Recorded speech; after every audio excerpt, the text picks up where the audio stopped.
అయితే రాజకీయం వేడి ఏ విధంగా ఉంది మరి? రాజకీయం అంటే దెబ్బగా ఉంది. ఆ, అయితే ఆచంట అనేది డెవలప్ అయిందా మరి అప్పటికిప్పటికి? పర్లేదు, డెవలప్మెంట్ ఉంది. ఎప్పుడు ఇంతేలాగా ఉంటుంది. ఇంక ఇది ఆటంట మాత్రం మారదాం. ఏది మారినా కానీ ఓకే, ఎవరు వచ్చినా ఇంకెలాగ ఉంటుంది అన్నమాట. ఓకే. అయితే ఇప్పుడున్న రాష్ట్రంలో ప్రస్తుత పరిస్థితులను బట్టి ఏ ప్రభుత్వం వస్తే రాష్ట్రం డెవలప్ అవుతుందని చెప్పని అనుకుంటున్నారు? ఏమనుకుంటాం అంటే చంద్రబాబు నాయుడు వస్తే బాగుంటుందని అనుకుంటున్నాం. అదే ఇచ్చిన వీళ్ళు 175కి 175 వస్తాయని చెప్పని అంటున్నారు వాళ్ళు. మరి అందరూ అదే అనుకుంటున్నారు, మేము అదే అనుకుంటున్నాం. ఉమ్, వస్తుందని అనుకుంటున్నాం. ఓకే. మరి ఎలా జరుగుతుంది అన్నది తెలదు. అదే నియోజకవర్గం డెవలప్మెంట్ ఏం అవ్వలేదండి అంటే ఇప్పుడు రోడ్లు సంబంధించి కానీ డ్రైనేజీకి సంబంధించి కానీ అవ్వలేదండి. ఒక డ్రైనేజ్ కూడా కట్టలేదు, ఒక రోడ్డు వేయలేదు. అది మీకు ఏమేమి ప్రాబ్లమ్స్ ఏమున్నాయండి? మనకంటూ ప్రాబ్లమ్స్ ఏం లేవండి. ఇది లేని మేము చెప్పడం మీ ఊర్లో మీ ఆసంటకు వచ్చేటప్పుడు ప్రాబ్లమ్స్ ఏమి? అదే ఓన్లీ ఒక వర్షం వచ్చి డ్రైనేజీలే బాగా కష్టం అనండి. అది తర్వాత ఏమో ఇటు చూడండి అటు చూడండి ఇటు చూడండి రోడ్లు లేవు. అది అయితే ఇప్పుడు ప్రస్తుతానికి అయితే మాత్రం కూటమిగా ఒక ప్రభుత్వం వస్తుంది, వైఎస్ఆర్సీపీ ఒక ప్రభుత్వం వస్తుంది. రెండిట్లో ఏది ఎటువైపు గాలి వీస్తుందని చెప్పని అనుకోవచ్చు రాష్ట్రంలో? అది మనం ఏం చెప్పాలండి, చెప్పకుండా ఉండండి. ఇదే తెలుగుదేశం వస్తుందని చెప్పి అని అందరూ చెప్తున్నారు, అంతవరకు తెలిసింది. అది ఓకే అండి. ఇప్పుడున్న ప్రభుత్వం వల్ల ఏమైనా డెవలప్మెంట్ జరిగిందని చెప్పని అనుకోవచ్చు రాష్ట్రంలో? అది మనకు అంత తెలియదండి. ఆచంట్లో ఇద్దరు నాయకుల మధ్య ఏ విధంగా ఉంది పోటీ? అది మనకు తెలియదు. అంటే కొంచెం రఫ్గా ఉందని అంతవరకు తెలుసు. ఇది ఆయన చేసినా ఏం చేసినా కూడా కొంచెం. ఇప్పుడు తెలుగుదేశం నుంచి ఎవరు ఉన్నారండి ఇక్కడ? పీతన్ సత్యనారాయణ గారు ఉన్నారు. సత్యనారాయణ రాజు గారు. సత్యనారాయణ గారు అండి. సత్యనారాయణ గారు. ఇక్కడ వైసీపీ నుంచి శ్రీ రంగనాథరాజు గారు అండి. రంగనాథ్ రాజు గారు ఉన్నారు. ఓకే అండి. ఇద్దరి మధ్య పోటాపోటీ ఉందా? ముందండి. ప్రభుత్వం పరిస్థితి ఏ విధంగా ఉంది ఆచంట్లో? అసలు పరిస్థితి ఏముందండి, మా ఆనందం కదా పరిస్థితికి. ఇప్పుడు ఏ ప్రభుత్వం వచ్చే అవకాశం ఉందంటారు? టీడీపీ వచ్చే అవకాశం ఉంది.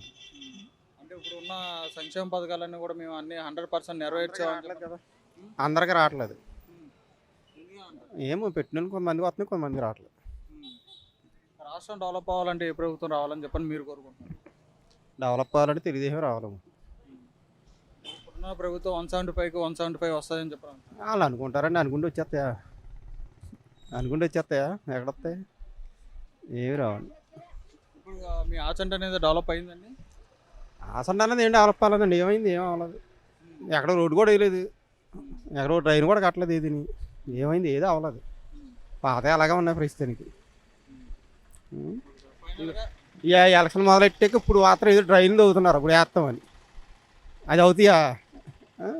అలా ఉంది. వచ్చేటప్పటికి రాష్ట్రం అనేది డెవలప్ అయిందని చెప్పని అనుకోవచ్చా? రాష్ట్రం డెవలప్ ఏమంటూ లేదండి. సంక్షేమ పథకాలు వైఎస్ఆర్ ఎక్కువ పెట్టాడండి. డెవలప్మెంట్ అంటూ లేదండి. సంక్షేమ పథకాల వలన ప్రజలు ఎక్కువ ఓట్లు వేస్తారని నా నమ్మకం. Okay sir. అయితే ఇప్పుడు ఆయన ఇచ్చిన హామీలన్నీ కూడా పూర్తిగా నెరవేరినాయి అని చెప్పని అనుకోవచ్చా? 99.99 వరకు అమలైనాయండి. అయితే ఇప్పుడు ఆయన ఇచ్చిన హామీల్లో కొన్ని అడుగుతాను సార్, అవి నెరవేరినాయా లేదో చెప్పండి. ఇప్పుడు వచ్చేటప్పటికి ఆయన పూర్తి మద్యపాన నిషేధం చేస్తా అన్నారు, చేసిన తర్వాత ఓట్లు అడుగుతా అని చెప్పాను. చేయలేదండి. తర్వాత వచ్చేటప్పటికి ప్రతి సంవత్సరం కూడా జాబ్ క్యాలెండర్ రిలీజ్ చేస్తాను, జాబులు ఇస్తానని చెప్పని అన్నారు. చేయలేదండి. తర్వాత వచ్చేటప్పటికి రాజధాని అనేది నిర్మిస్తాను అని చెప్పని అన్నారు. ఇప్పుడు వచ్చి 3 రాజధానులు అన్నారు, తర్వాత ఒకటి కూడా నిర్మించలేదని చెప్పని ప్రజలు అంటున్నారు. దానిపైన ఉంటారు. 3 రాజధానులు అంటున్నాడండి ఇప్పటికీ ఆయన. ఒక రాజధాని ఆంధ్రప్రదేశ్ రాజధాని వచ్చిందా? అవలేదండి. ఇంకో విషయం వచ్చేటప్పటికి ఐటీ కంపెనీలు కానీ ఇండస్ట్రియల్ కంపెనీలు కానీ తీసుకొస్తానని చెప్పని అన్నారు. అవి వచ్చినాయండి? రాలేదండి.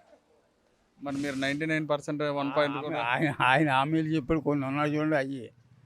అవి వచ్చేటప్పుడు పథకాలండి. వాటికి సంబంధించి ఏంటంటే రైతు భరోసా కానీ, లేదంటే ఇట్లా మహిళా సంక్షేమం సంబంధించి అన్నీ కూడా సెంట్రల్ గవర్నమెంట్ గురించి కూడా అవి కలిసి వస్తాయండి. అవన్నీ కూడా అమ్మ ఒడి, ఈ నవరత్నాలు అవి పెట్టడం వల్ల ఏమవుతుందంటే ఉన్న ఫీజు రియంబర్స్మెంట్కి సంబంధించి అనేవి కూడా తీసేయడం జరుగుతుంది. దానివల్ల ఈ సంక్షేమ పథకాలు ఇస్తారండి. Okay sir. అయితే రాష్ట్రంలో ఏ ప్రభుత్వం వస్తే బాగుంటుంది అనుకుంటున్నారు? ఏ ప్రభుత్వం చంద్రబాబు నాయుడు వస్తేనే బాగుంటుంది అనుకుంటున్నానండి. ఎందుకని అనుకుంటున్నారు? అభివృద్ధి చెందుతానండి. అంత తేలికేం కాదండి చంద్రబాబు నాయుడు గారు వస్తాం. మరి ఓకే సార్.